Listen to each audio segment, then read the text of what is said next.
तो नमस्कार दोस्तों, कैसे हैं आप सभी लोग।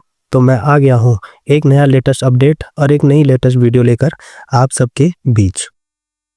तो दोस्तों, जो नया अपडेट है मैं आपको बताता हूँ।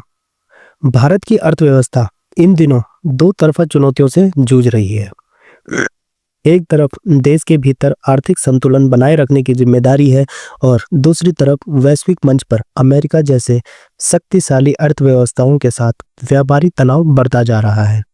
इस पूरे परिदृश्य में भारतीय रिजर्व बैंक यानी आरबीआई की भूमिका बेहद महत्वपूर्ण हो जाती है।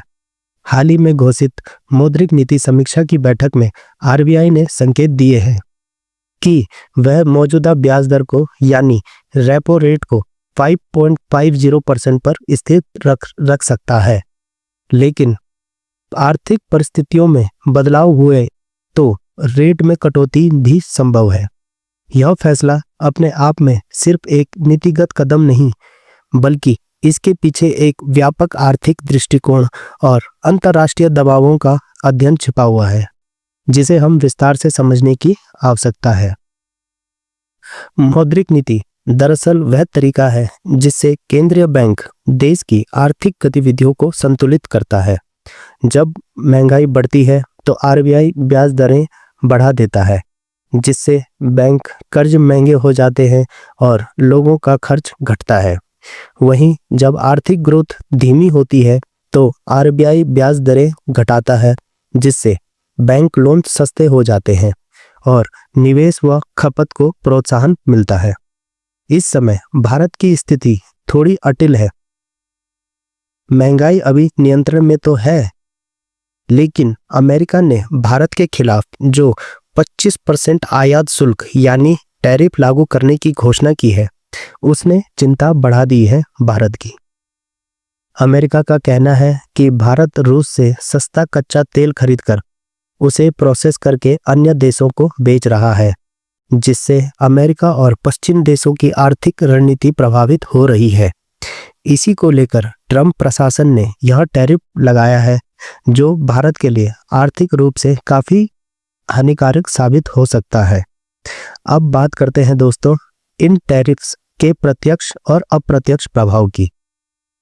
भारत से अमेरिका को होने वाला निर्यात काफी बड़ा है। फार्मा, टेक्सटाइल, इलेक्ट्रॉनिक्स, स्टील और ऑटोमोबाइल सेक्टर सीधे तौर पर प्रभावित हो सकते हैं। इन उद्योगों की आमदनी जरूर घटेगी, जिससे कर्मचारियों की भी छटनी हो सकती है और जो नई नौकरियां रहती हैं तो वो भी घट सकती है और नई नौकरियों में कमी आ सकती है और उत्पादन में कटौती देखी जा सकती है। ये सभी चीजें भारत की जीडीपी को प्रभावित करेंगी।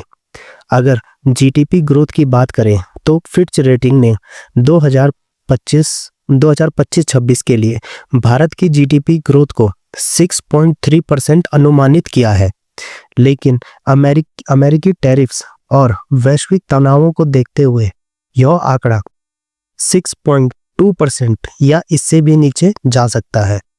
वहीं S&P ने चेतावनी दी है कि यदि स्थिति नहीं सुधरी तो भारत को अपने ग्रोथ प्रोजेक्शन को नीचे करना पड़ सकता है। ऐसे में देश के लिए यह बेहद नाजुक समय है। जीडीपी के घटने का मतलब होता है निवेश में कमी, सरकारी राजस्व में गिरावट, रोजगार के अवसरों में कटौती और सामाजिक असमानता में वृद्धि।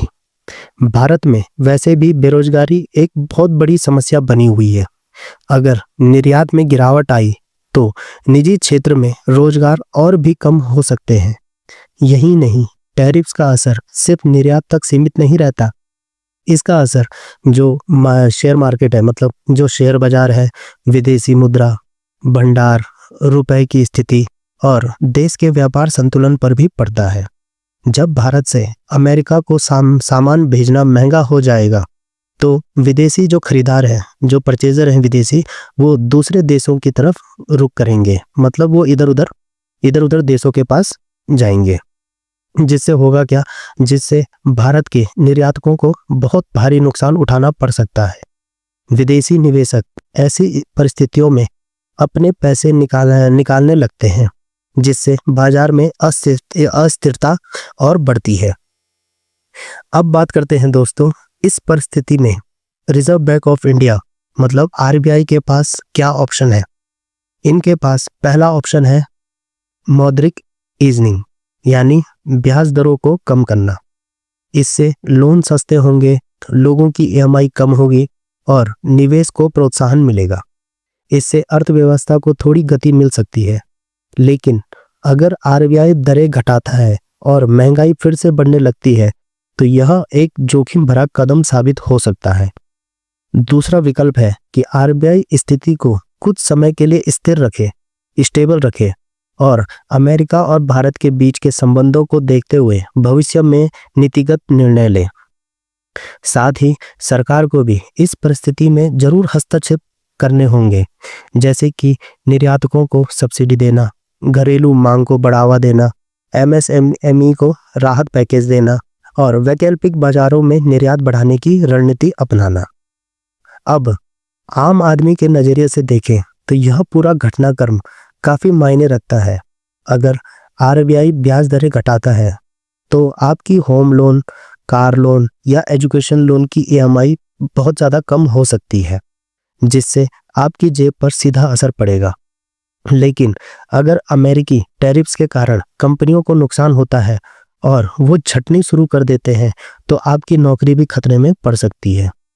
साथ ही साथ महंगाई अगर फिर से बढ़ी तो जो घरेलू खर्चे हैं और भी ज़्यादा बढ़ सकते हैं। यानी ये पूरा आर्थिक परिदृश्य सिर्फ आंकड़ों और ग्राफ तक सीमित नहीं है, इसका सीधा संबंध हमारे रोजमर्रा के जीवन पर पड़ेगा। इसके अलावा एक महत्वपूर्ण बात यह भी है कि वैश्विक आर्थिक परिदृश्य तेजी से बदल रहा है। चीन की धीमी अर्थव्यवस्था, यूरोप में राजनीतिक अस्थिरता और रूस यूक्रेन युद्ध के प्रभाव अभी भी वैश्विक बाजार पर छाए हुए हैं। ऐसे में भारत को बहुत ही संतुलित और रणनीतिक तरीके से अपनी नीतियों को आगे बढ़ाना होगा। भारत को अपने निर्यात बाजारों को अमेरिका तक सीमित नहीं रखना चाहिए, बल्कि अफ्रीका हो गया, लैटिन अमेरिका हो गया, दक्षिण एशिया और एशियन देशों में निर्यात बढ़ाने की योजना को बनाना चाहिए। साथ ही घरेलू उत्पादन और मांग को बढ़ाने के लिए आत्मनिर्भर भारत जैसे अभियानों को और भी मजबूती से लागू करना होगा। अंत में यह कह सकते हैं कि भारतीय रिजर्व बैंक यानी आरबीआई की मौद्रिक नीति अब सिर्फ आर्थिक दस्तावेज नहीं रही, बल्कि यह देश की पूरी अर्थव्यवस्था की दिशा को तय करती है। अमेरिका के टैरिफ्स, वैश्विक बाजार की अनिश्चितता, घरेलू महंगाई और बेरोजगारी जैसे मुद्दों के बीच आरबीआई को एक ऐसा रास्ता खोजना होगा जो इसमें संतुलन बनाए रखे और देश को आर्थिक रूप से मजबूत बनाए। सरकार और आरबीआई दोनों को मिलकर रणनीति बनानी होगी ताकि भारत इस वैश्विक संकट का सामना कर सके और आत्मनिर्भर विकास के रास्ते पर आगे बढ़ सके। यह वक्त है सतर्कता का और निर्णय की स्पष्टता का और हर कदम को सोच समझ कर उठाने का। अगर यह संतुलन सही ढंग से बन पाया तो न सिर्फ भारत इस संकट से उभरेगा, बल्कि वैश्विक अर्थव्यवस्था को एक मजबूत नेतृत्व के रूप में उभरेगा। तो दोस्तों, तो यही है आज का लेटेस्ट अपडेट। आप लोग क्या क्या सोच रखते हैं इस चीज़ में, तो मुझे कमेंट बॉक्स में ज़रूर बताएं। तो फिलहाल आज के लिए इतना ही। मिलता हूं मैं दोस्तों आपको नए अपडेट और एक नई वीडियो के साथ। और साथ ही साथ दोस्तों, आप लोग मुझे ये चीज़ ज़रूर बताएं कि आप लोग कौन कौन से एग्ज़ाम्स की तैयारी कर रहे हैं, तो मुझे कमेंट बॉक्स में ज़रूर बताएं। तो फिलहाल दोस्तों जुड़े रहिए। धन्यवाद। मिलता हूं दोबारा।